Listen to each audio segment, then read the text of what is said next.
Thanks, Dan. Hello, everyone. Thank you for joining us today. Just our kind of quick standard disclaimer. This presentation is for educational purposes only. It is not legal advice and does not create an attorney-client relationship. Ahead of the Memorial Day weekend, we want to cover two summer-related topics today. We're providing an overview of both of those topics. If you're already one of our clients and you have a question, you can send it in through our Ask an Attorney portal. If you're not a client, but you'd like help with a specific issue in the areas that we're discussing today, we'll have some information at the end on how you can reach out to us to sign up to receive our services. And so you can get on with your day, and we'll try to keep this information moving. We're starting out with a relevant topic right now, summer hiring. And one of the questions that we kind of get around here, and there is some overlap within this topic, is, who are some of these people that are going to be brought in to work within an organization for a period of time, maybe with some kids are out of school, maybe people are looking to pick up some extra work during the warmer months of the year. So we want to discuss sort of the three main categories that we see with summer workers. I think it's important for everyone to kind of understand these distinctions because they are going to affect how you classify someone, how you pay them, and how you actually manage these individuals. So we do want to start off with kind of a foundation and split out some of these categories so that you get an idea of some of the factors that are in play. So the first group that we want to discuss are summer employees. That's fairly straightforward. They're just generally regular employees. They're hired for a definite period of time. Because they're employees, all your standard labor laws are going to apply to them. Your minimum wage, overtime, work comp, anti-discrimination protections, all those sorts of rules are going to be in play. The next group that we see and want to discuss are seasonal workers. Now they're similar to summer employees, but they're tied to other business cycles. So think of maybe retail holiday rushes, tourism season, or maybe agricultural harvest times. The key difference is that with seasonal workers, they might qualify, or some of them might qualify for ACA seasonal, again, ACA Affordable Care Act seasonal worker exemptions if they work fewer than 120 days. We'll talk a little bit more detail about that, but I wanted to add that as noted on the screen as something to look at. And then the final category that we want to discuss with summer hiring are interns. Now, this topic can cause some confusion amongst employers. Sometimes there's a gray area. Generally, an intern is tied to an educational program. Education must be the primary purpose of the engagement with the employer. But we're going to talk about each of these categories in a little bit more detail now. So summer employees, they're hired only for the summer, duh, right? That makes sense. That fits in the title of the category. So think of somebody who like maybe works at an amusement park, like a summer sleepaway camp, a food stand, a food truck, maybe parks and recreation programs. They have summer employees in their arts organizations, sports camps. Those are all the sorts of places where you might see summer employees performing work.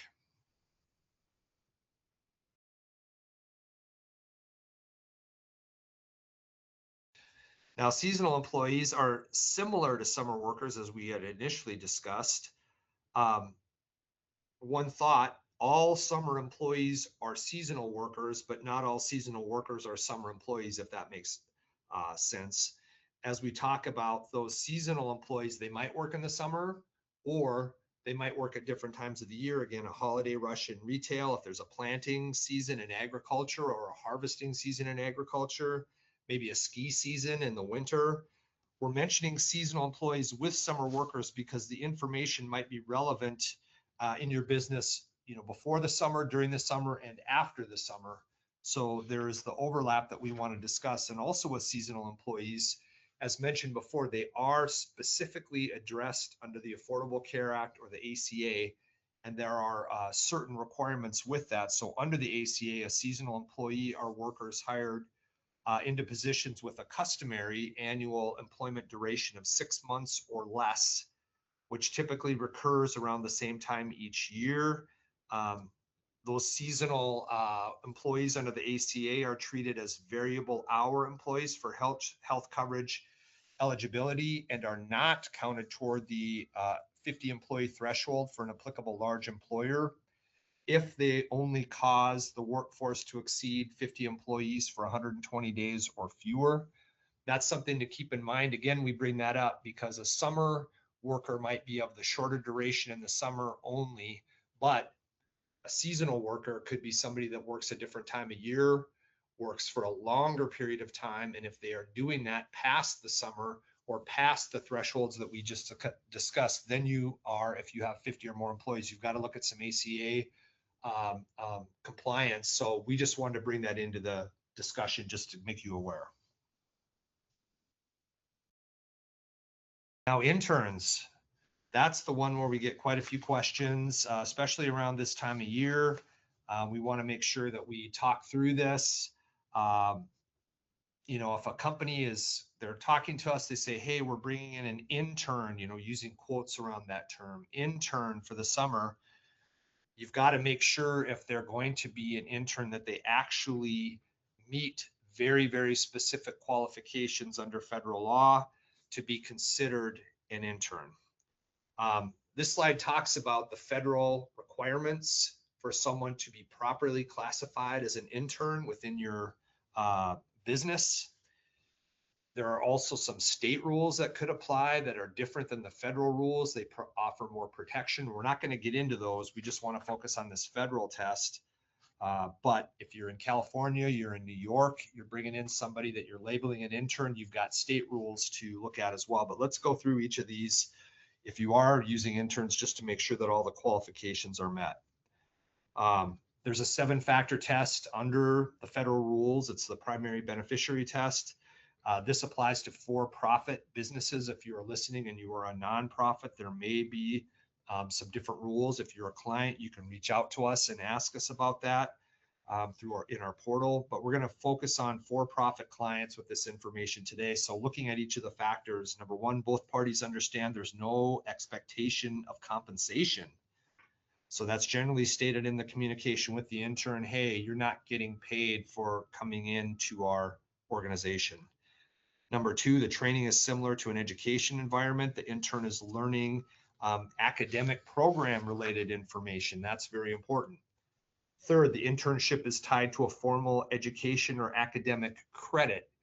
In other words, the person coming in has to be receiving credit to be considered an intern in most cases.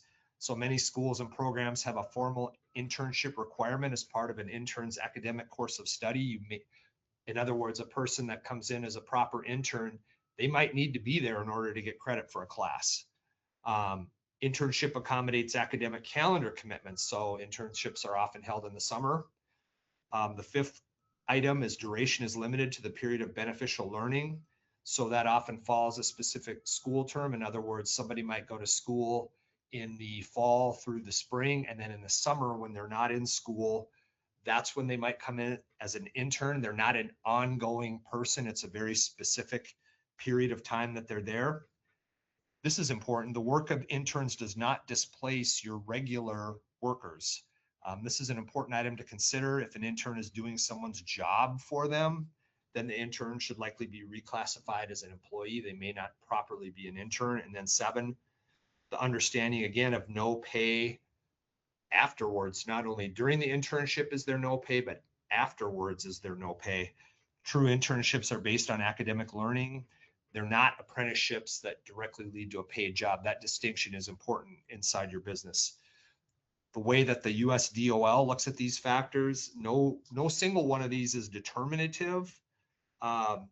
Instead, if an issue came up, there would be a review of the totality of the relationship between the person who was brought in as an intern and then the organization that brought them in to see who truly, or if someone truly is an intern.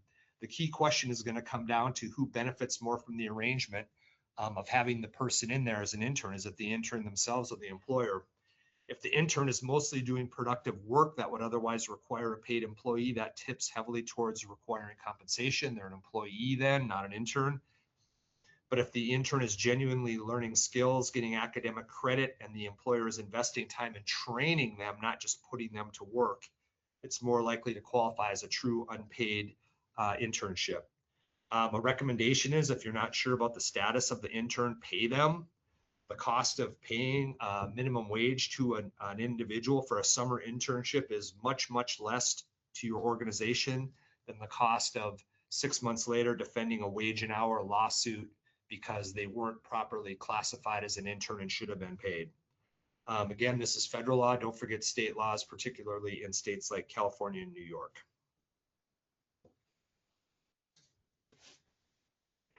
Another area to very much consider if you're bringing in workers for the summer season are child labor laws. As you can see on this slide, and we do send out a copy of the slides once the presentation is done. If you're hiring someone under 18, you're going to have child labor laws that are going to add another layer of compliance to your process. The table here shows the federal requirements by age group. As you can see, the older the person is, there are less restrictions on them. However, somebody has to basically be 18 in order to fully be free of the child labor restrictions. Again, similar to what we were just talking about with internships, this chart reflects federal law. There are also state requirements for child labor. So depending on which state or states where you operate, if you're bringing in employees for the summer or workers or whatever their classification is, and they're under age 18, you've got to look at, for example, do you need a work permit? Many states require work permits before somebody under 18 can be hired. Is there a curfew that somebody under 18 would need to follow if they're working within your organization during the summer? Are there restricted occupations that people under the age of 18 cannot work in? Those are factors to definitely consider. So you want to not only look at this federal piece of it that we're showing here, but you want to look at your specific state's requirements, and then you've got to follow whichever standard is more protective of the worker. Another important point to consider with child labor is to keep very detailed time records for all minor employees. You want to have all their punch in, punch out times, all of that stuff. If you're in a state that requires meal periods and rest breaks, sometimes there are different rules for workers under 18. You want to have documentation of all that. And also, if you're in a state or states where you need a work certificate for a minor, you absolutely have to keep copies of those work certificates in your documentation.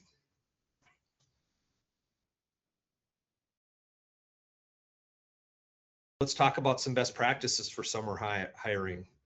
You want to head into this season with these ideas in mind so that you're set up to succeed with bringing on a workforce that's going to be with you for the summer. You want to make sure as a starting point that you're classifying each position properly. Are they a summer employee? Are they a seasonal employee? Or are they an intern? You want to look at the factors that we had discussed earlier. If you are bringing in somebody potentially as an intern, you first want to go through the primary beneficiary test, run it through that 7-factor federal test. If you're in a state that also has an internship law, look at those factors as well. Do that before bringing somebody in. You want to verify your state and local labor laws for each of your hiring locations. There are some federal rules, obviously, there are state rules, but some localities could have rules too. There can be higher minimum wages. There can be different minimum wages for minors. You want to have all that stuff in place. You also want to make sure that you're completing your Form I-9 and Form W-4 within the required timeframes with bringing somebody on.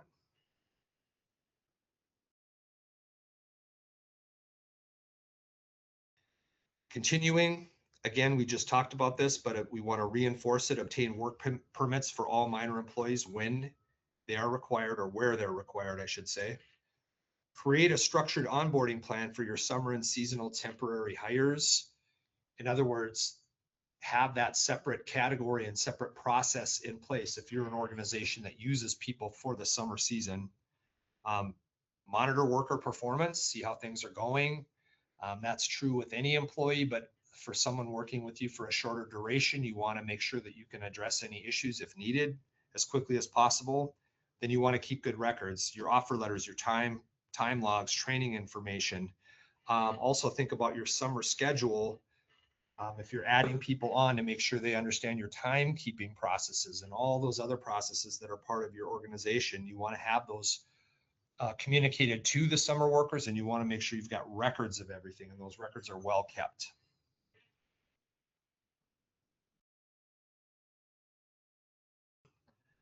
All right, shifting gears a little bit as we head into the hotter season here coming up, we do want to talk about heat safety with your staff and your workforce.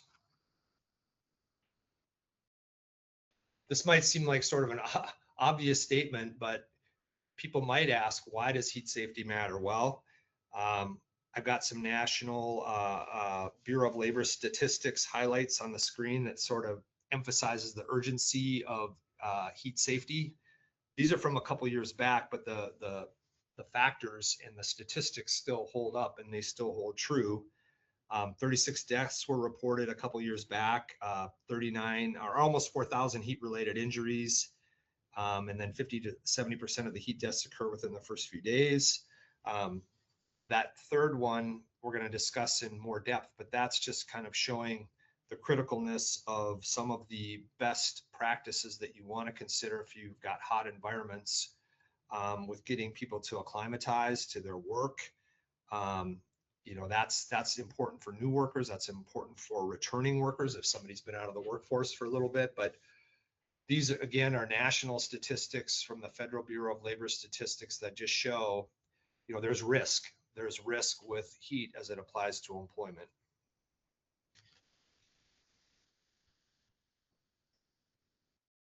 What are some of the industries at a higher risk of heat-related issues for their employees?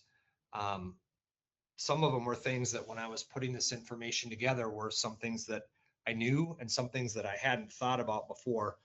But according to OSHA, kind of the three riskiest industries for heat-related illness are construction, agricultural, and manufacturing.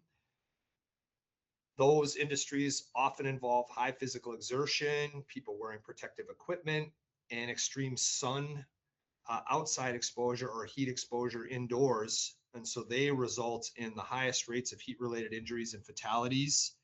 So let's look at some of these and think about some scenarios where this could come up. So when you think of construction industry, many people would think of that initially. So think of building, road work, specialized construction, road surfacing, things along those lines. So some examples where you might see greater heat risk in construction would be a roofer installing materials in the direct sunlight, and maybe you're in a hot part of the country, or even if you're in a cooler part of the country, you could have a heat wave in the Northeast or the Northwest or the Midwest during the summer.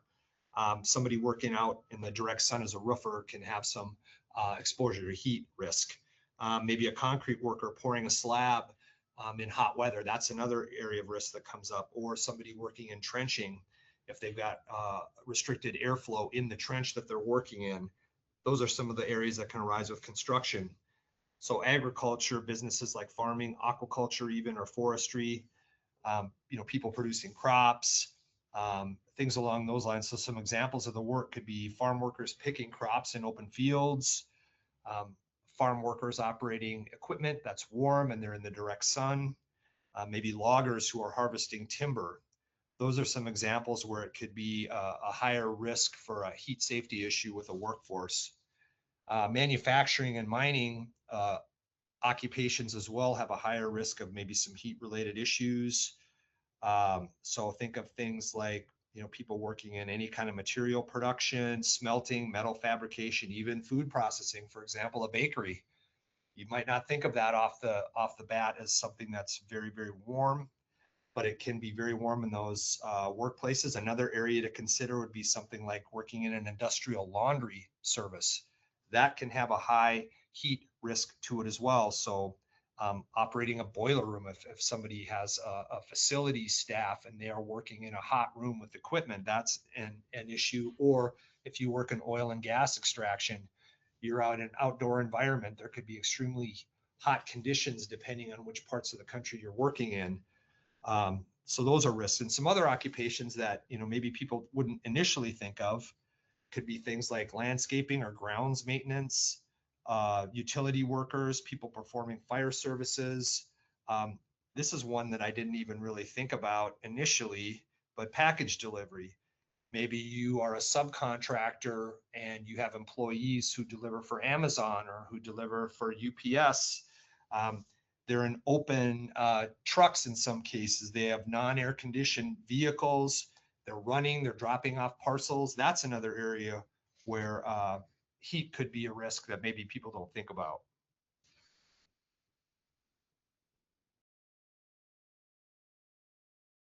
So from the legal side of things, the federal OSHA organization, so that's the Occupational Safety and Health Administration, OSHA, is looking at a national heat safety standard. This is a discussion that's been ongoing for a while. There were some discussion during the last administration about that, but the current administration has not kicked that to the side. Instead, they are actually moving closer to establishing a permanent heat standard that would address hazards stemming from heated environments where people work. And the fact that the current administration has kept the discussion going and is looking at further moving the rule along shows that it's considered an important issue kind of across the board politically. So currently OSHA is looking at heat issues through their general duty clause, and under the general duty clause for OSHA, employers have an obligation to provide a safe and healthy workplace to its employees. But the new rule related to heat would be more detailed and more strict than the general duty clause. So currently the rulemaking process is kind of in place. Earlier this year, last month, in fact, OSHA updated its heat national emphasis program. They're looking at emphasizing heat hazards as an overall focus of the organization. They are not just looking at it as a temporary concern or an emerging concern. They're looking at making it a permanent standalone rule. They've actually looked, there's a rule that's in place that they're looking to extend through the rulemaking process through 2031. They want to keep, it's a national emphasis program is what it's called, and they want to keep the national emphasis program going ahead of any permanent rulemaking. So they've extended that into 2031.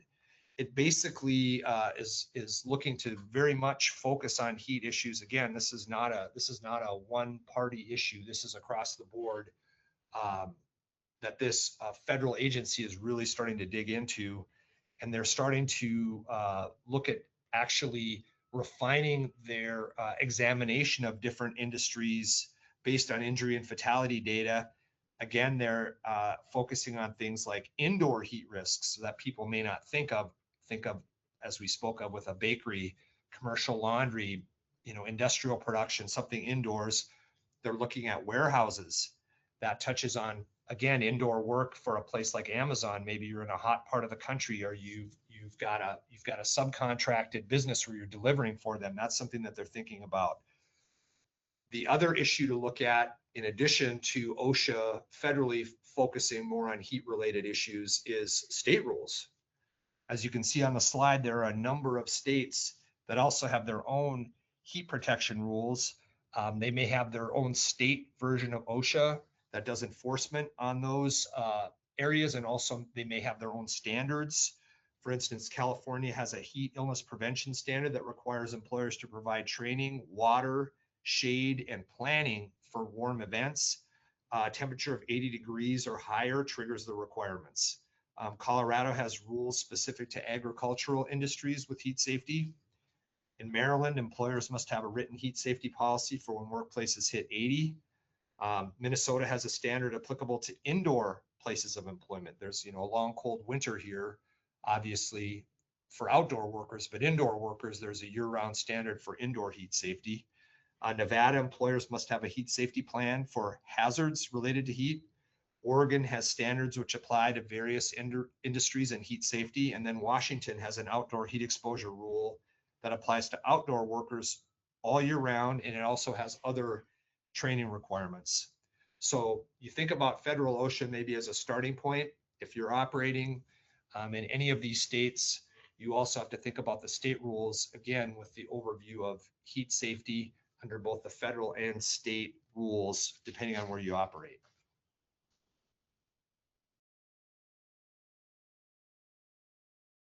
We touched on before about the importance of acclimatization for a worker, whether it's somebody just being brought in as a new employee who's going to be working in a hot environment, whether that person is in an indoor environment or outdoor environment, or if it's one of your current employees, but they've been off for a while and now they're coming back to work.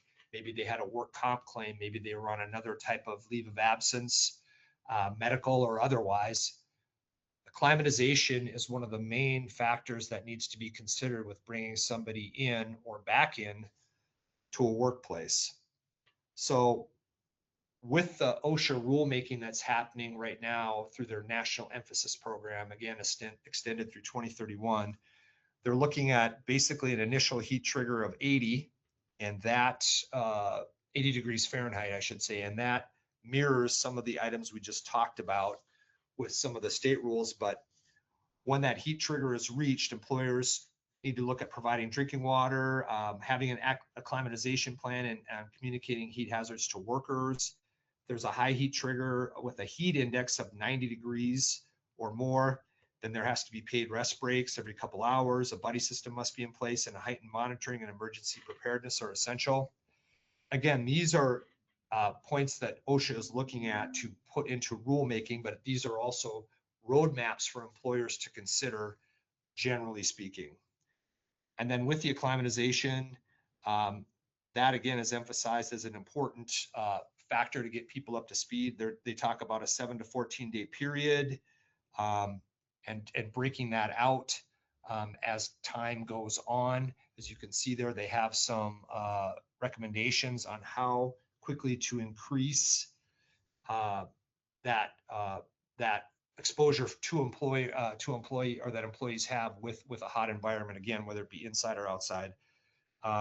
With acclimatization, it's recommended that supervisors monitor the workers closely to watch for any early signs of heat illness. This is just sort of an overview. Again, the federal OSHA standard isn't quite here yet, but these are signals that they've provided that employers would be wise to look at now as things move forward with the federal OSHA rulemaking.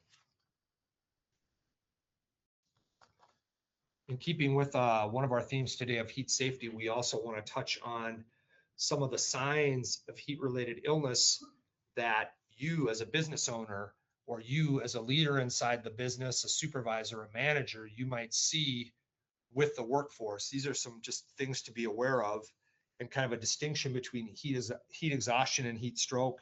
So heat exhaustion is basically the body's response to excessive water and salt loss through sweating. So you could see something like headache, nausea, dizziness, more sweating, weakness, a fast, weak pulse.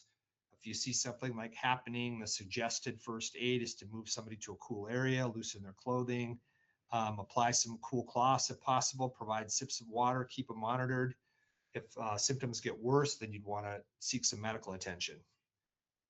Heat stroke is a much, much more serious medical situation that can come up. It's actually life-threatening, and it qualifies as a medical emergency. That means that the body can no longer control its temperature, and it can rise very quickly beyond what even a normal fever would be. So with heat stroke, some of the symptoms include confusion and altered mental status, slurred speech, a loss of consciousness, seizures, hot, dry skin, or profuse sweating, and a very high body temperature. The suggested first aid in a situation like that is to call 911, move the person to a cool area, and apply cool water, remove any bulky outer clothing. Those are just sort of some general best practices. You may at your business have an internal safety plan, or you may provide internal safety training. If you do so, you may want to consider, if it's not already in there, looking at some heat safety issues as well.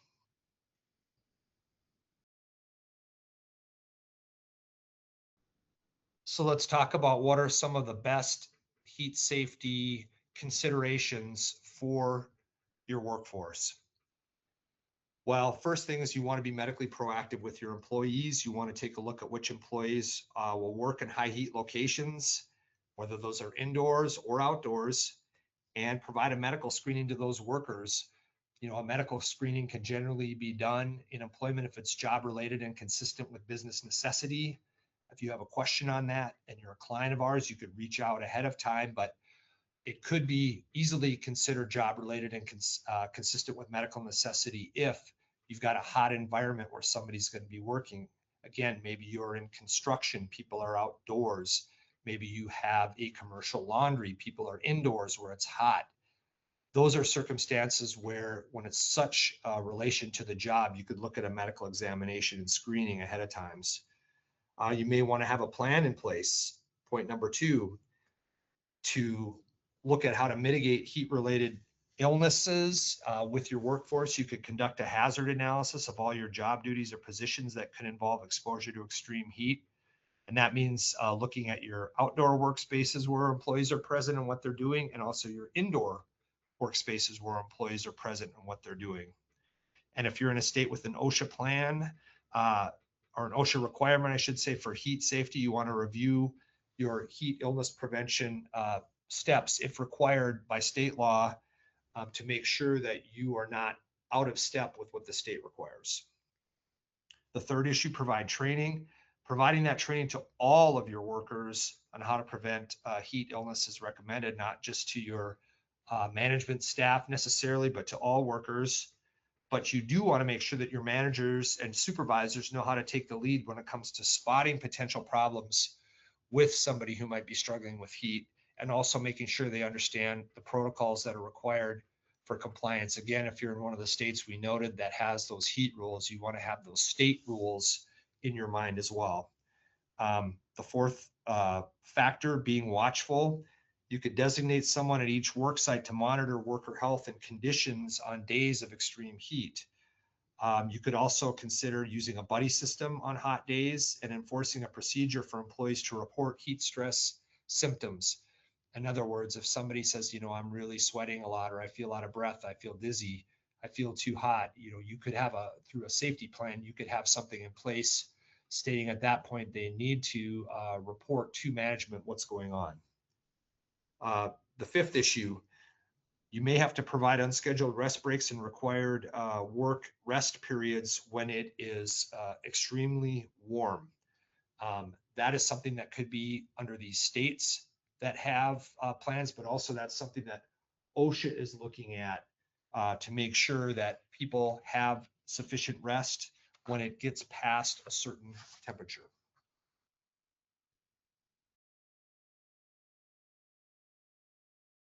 You want to be sure that you're providing water. OSHA has indicated that employees should drink 4 to 6 ounces every 15 or 20 minutes, but no more than a quart an hour. You don't want too short of water, but you don't want too much water either. Again, California has rules regarding water specifically relating to heat.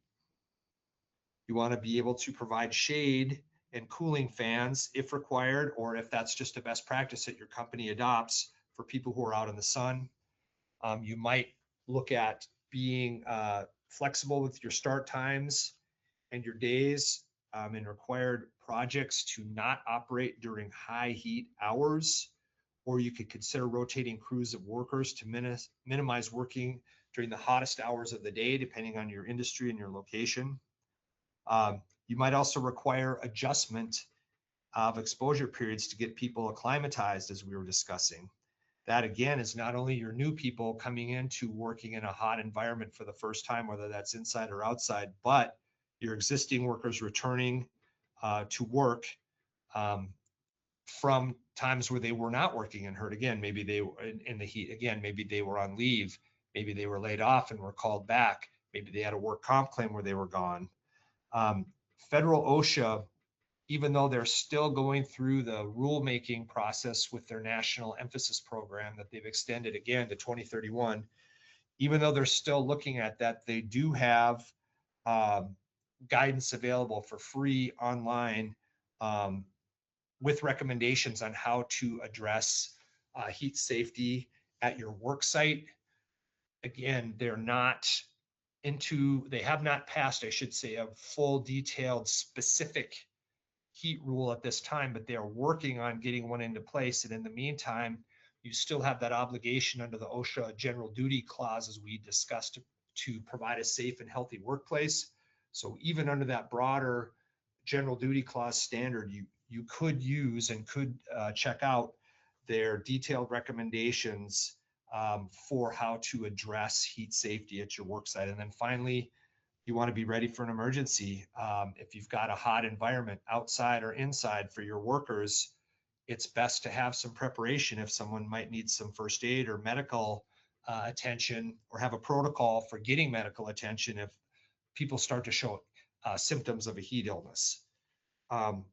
Your business liability insurance broker or the carrier itself might also have information that's already prepackaged on heat safety. They could have a plan all ready to go.